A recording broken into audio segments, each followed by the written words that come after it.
welcome to this week online practice. So we are going to do an overview of everything that we have been doing for the past about 2 years. Okay, we're going to do the warm-up exercise.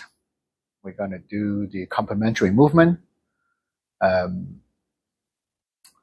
not going to do the form together because you have the mnemonic. You can practice on your own, but it's just some complementary movement to sum up everything that we have done. So let's get started. So for those as a beginner, I think the main purpose of the warm-up exercise, as warm-up exercise proposed, it's really to connect ourselves with our body. So that's the only reason why that we do a warm-up exercise. So it's a sense everywhere that usually we don't use to sense it. So let's get started. We're going to use our thumb,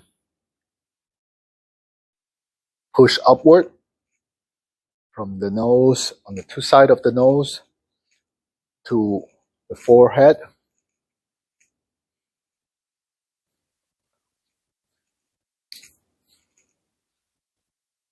There's a number of times that we are suggested, usually in the number of 3s, but Master Wong usually asks us to do it until we feel that the friction is there. Then that's about it. And afterward, it's going through our scalp, flipping our ears.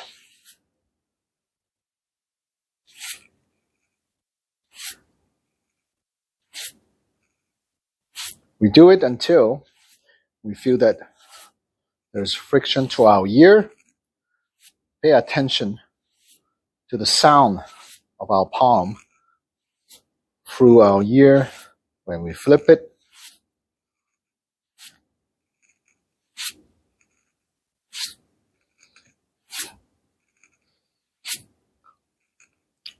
After that, hands on the temple, rotation to the back. Try to relax. If you have difficulty relaxing or if you feel tension, try to close the mouth and have a slight smile. It will help.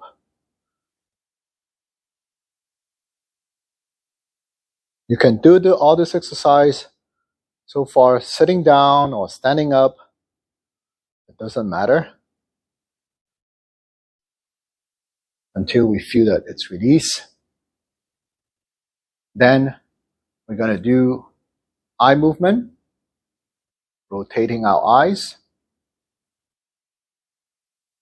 in one direction, the other direction.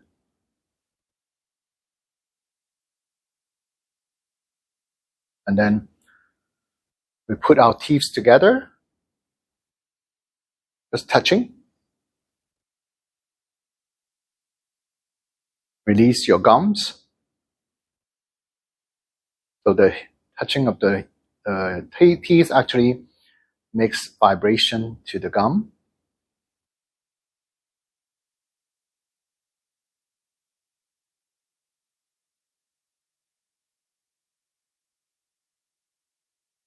Rotation of your tongue.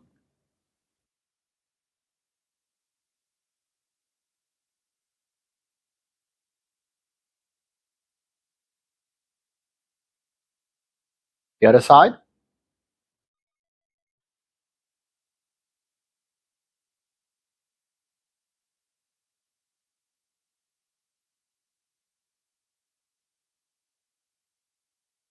Okay. And then neck movement.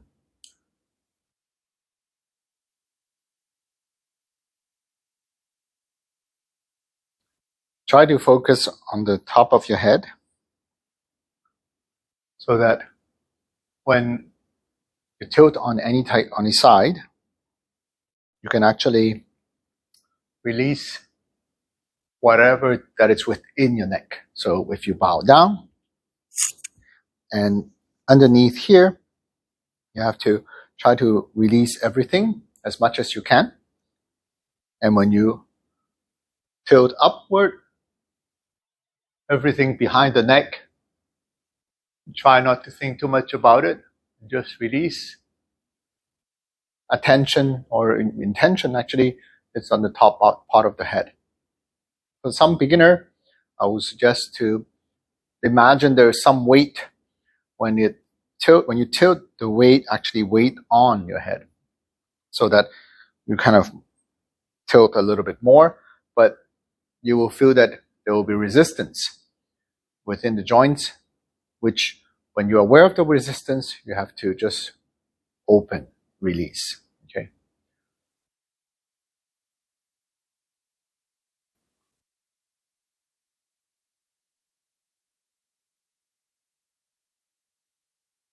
Very important movement.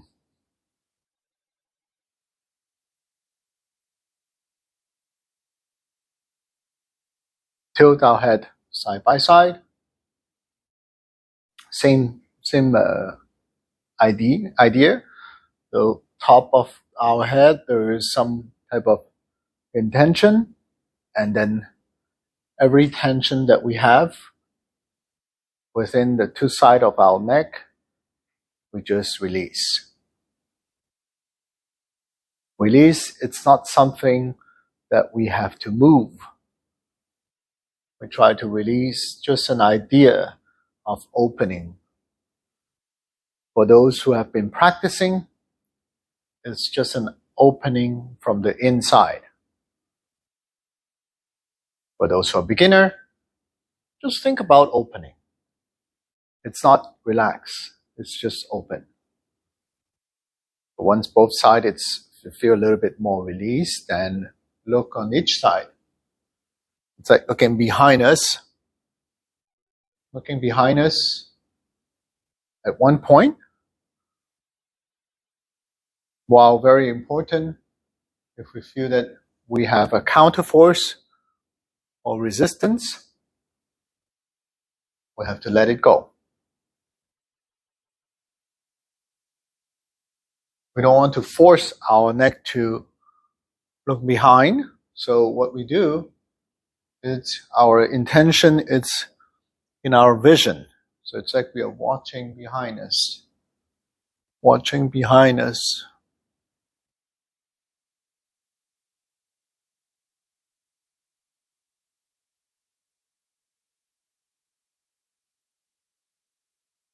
Elbow, rotation on one side.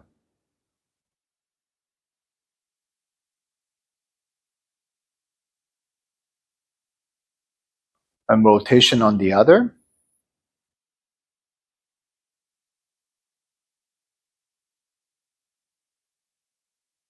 Going back to the initial area, rotation on the opposite side. Rotation on the opposite side.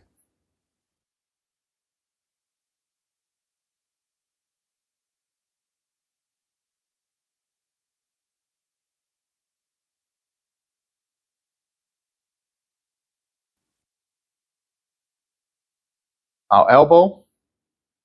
So we flip out, try to release, and then turn back. Twist it, release, twist it, release, twist it, release, twist it, release.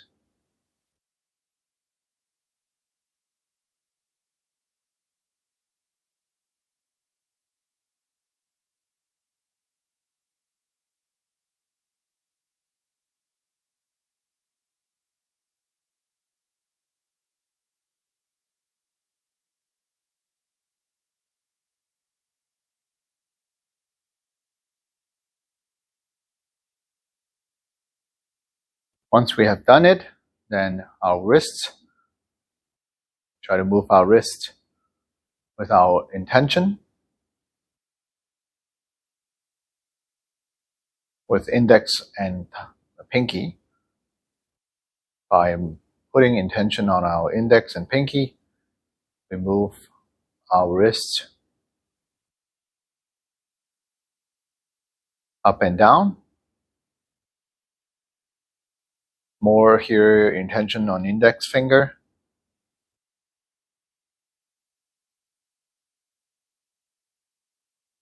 Nothing, no force, no implication of your wrist. Then hold fist and released, released, released.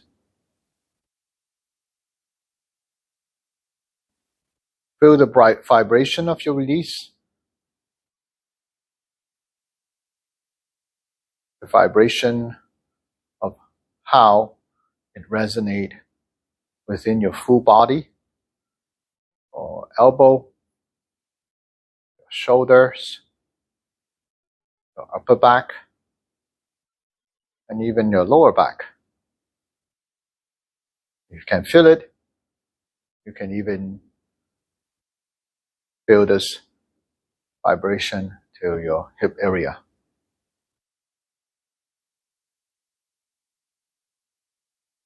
The sudden release does not mean that there is no substance. Sudden release actually creates substance, create the substance of vibration inside. On the other hand, so when we talk about when we practice the form or when we do application, does not mean that there's no force, that there is nothing.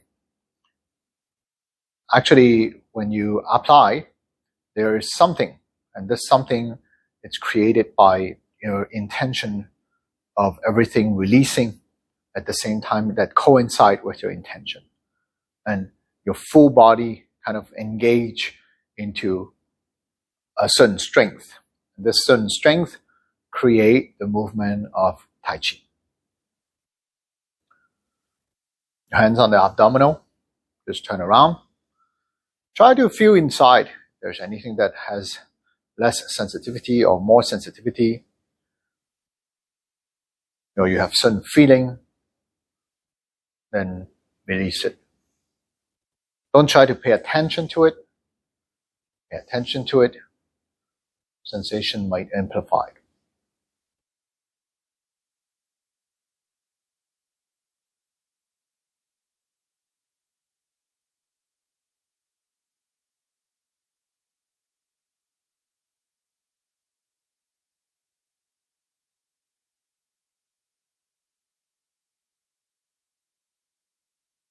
And then behind your back, roll your hand downward. And also feel inside. Is there anything that it's asleep? Or is there anything that actually it's painful or tense? Then just release it. Rotate your hip. Try not to do too much movement on your upper body. It's really the hip that moving on each direction.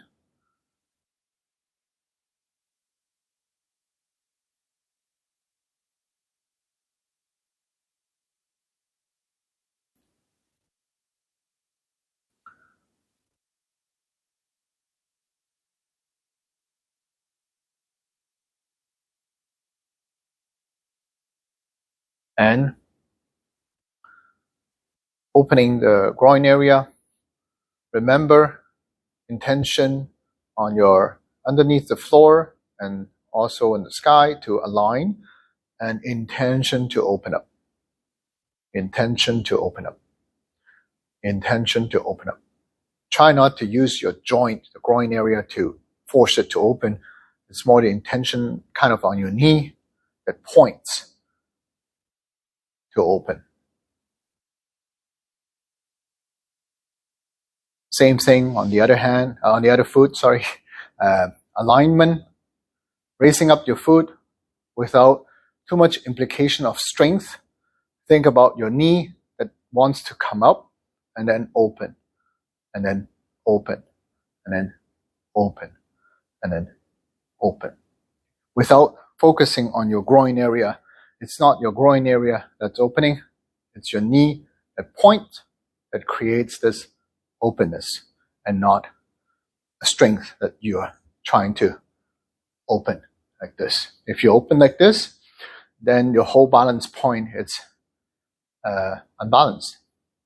So you want to keep your balance, and just the groin area actually opens with intention. It's your intention that opens your groin area. And then turning of your knee. Turning your knee, it's actually the point of your finger, of your toe, that actually making a circle. Try to release everything that you have within your knee.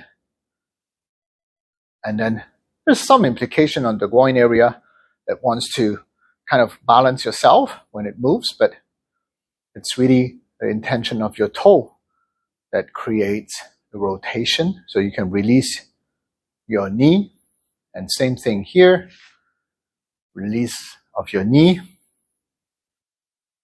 by your toe. So oftentimes when we want to release one articulation, it's very rare that we pay our intention, or we put our intention in that area. We give the intention elsewhere, and in order to open it. And then after, rotation of underneath your foot. So raising up, you can fold a little bit of your hip to prevent losing balance backward. Okay.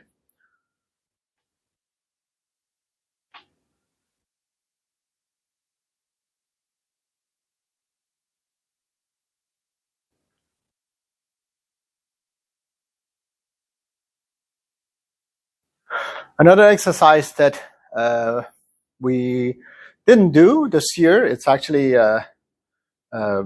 just swinging our foot. So you can put your hand against something if you are not, you want to feel balance, or you can hold on to a solid chair and then just swing this foot.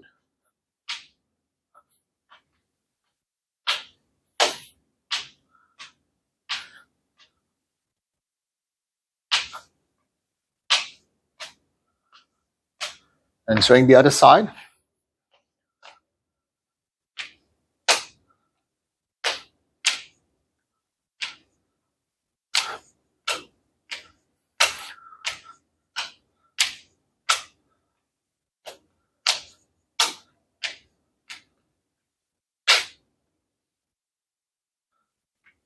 Another movement that it's important to we can add on is a squat. Okay.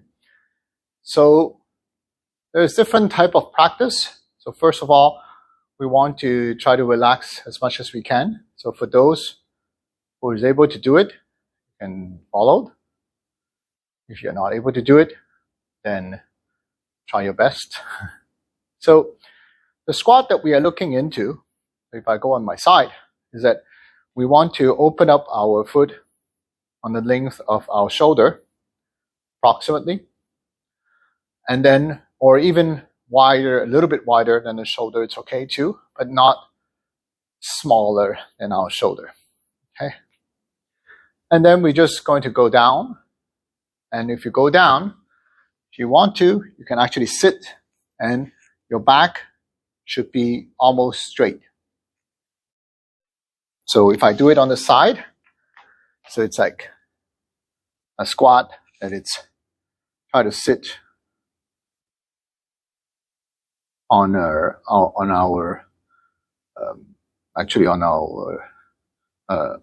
foot. So in terms of sitting, okay, if you're able to do this, then we can follow through with the next movement. But if you're not able to do it, then my suggestion is to start with being able to sit on your foot, like when we go to tatami in Japanese restaurant. and also make sure that you are able to relax as much as you can. Two spots that you have to think about when you practicing this is, first of all, it's really your groin area. The groin area has to release. Okay, and second of all, your scrotum area. Everything has to release. If those two areas are not released, usually when you squat, for sure, there is some tension that might be back of the leg that you have to release too. But even if you release the back of your leg, oftentimes it's through our groin area and scrotum that we have to really release in order to link up to the back of our legs. So it's something to start anticipating, to practice, so that we can continue on into our next month. So it's something to add on to your warm-up if you do it at home. Now we're going to do the complementary movement. So the first complementary movement, we're going to do 3 sets only of complementary movement. Okay, so actually, yeah, we're going to do 3 sets of complementary movement, and then once we do the 3 set, then I think that we are good enough to start doing some breathing exercise. Okay, the first complementary movement. So our hand, it's out, and one hand is up. Okay, hands down, and we start from here. Hands out, open, hands in the middle, and the other hand travels against our abdominal, and then hands come down. Let's go out, turning, and turn right back. So if we have been practicing our intention, this movement now has changed the course of how we execute. First of all, this hand, palm has to open and to the direction of there. Our intention grows there. Everything, joints has to relax. We might feel some tension behind our back, and then our hip follow. So it's not the hip that brings the hand out. It's the intention that brings our hip to turn. And then intention travel. And then when we turn it in the middle, we all of a sudden project our intention in the middle, hands down.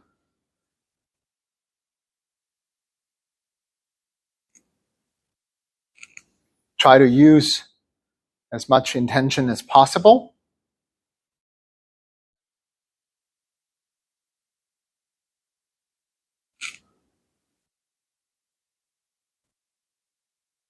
So with the intention, you will feel that this movement, it's no longer very tricky to do, because there's nothing that you have to be focused on here. Your focus actually is projected outside. So second movement that we're going to do. So it's one hand on your hip area. Flip our hand, turn, and then hands almost to the passing the 90 degree, and then flip up. Turn, flip up.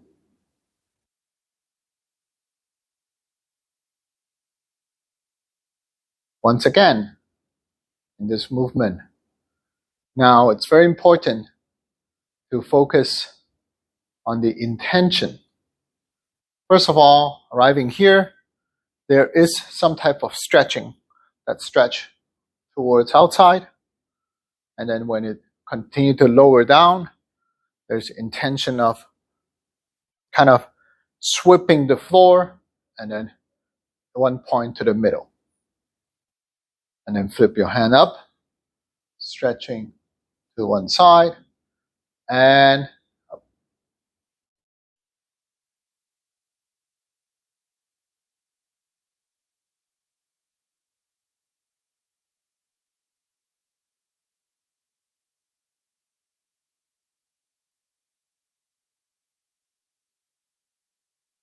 On the other hand,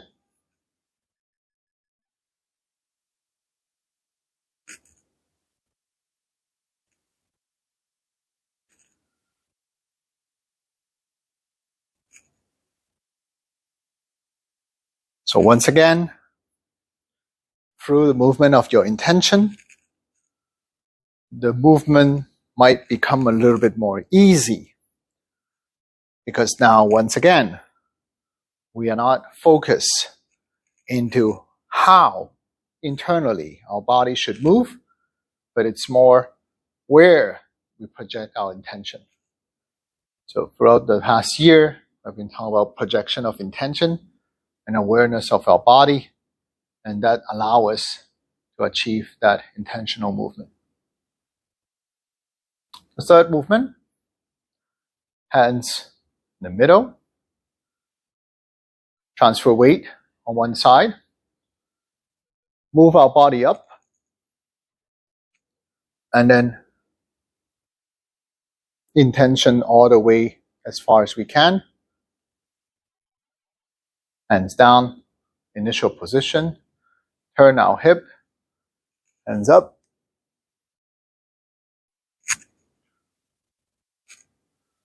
As far as we can.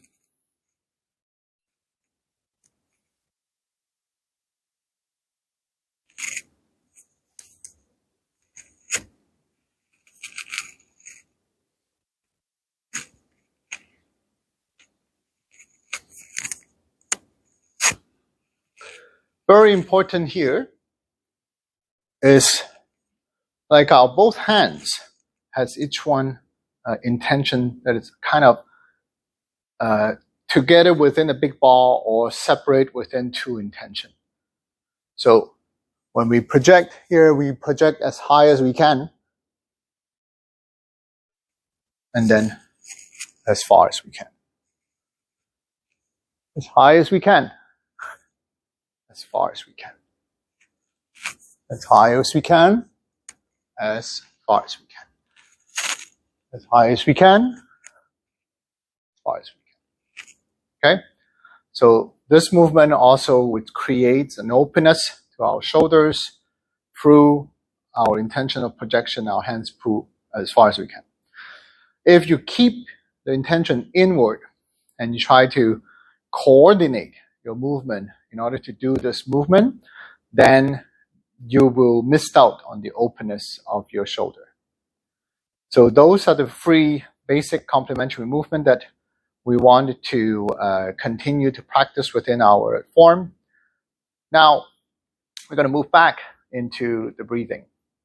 So we can do the breathing now. So don't forget, exhale. If you need, do a sigh. Feel where your lung reach when it's empty, and then inhale. And then once again, once you feel that it's full, exhale. Oh, I reached to that point, and then inhale again. Last time. That's where we want to reach. Exhale and inhale. So follow your own rhythm. You don't have to follow me. And now we're going to use our nose to exhale.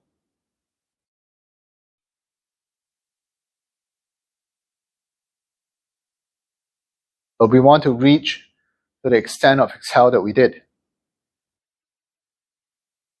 Intention in our nose. Any movement within the body, we get conscious of it. but we don't put attention to it.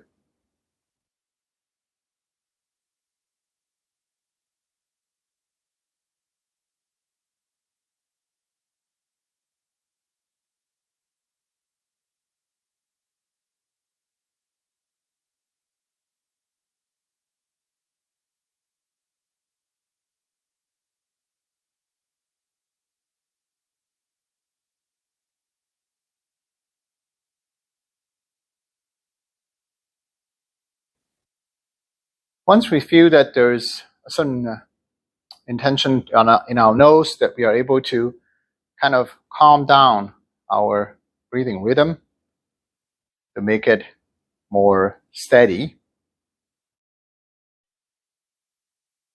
you might feel that there's differences between the right and left nostril.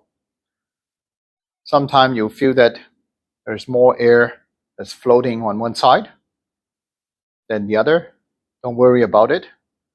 Continue to breathe. That's very normal.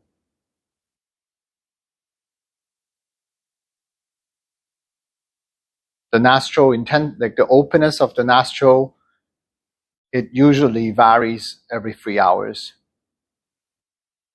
When we breathe and our right nostril is more open, it's when we feel usually more energized.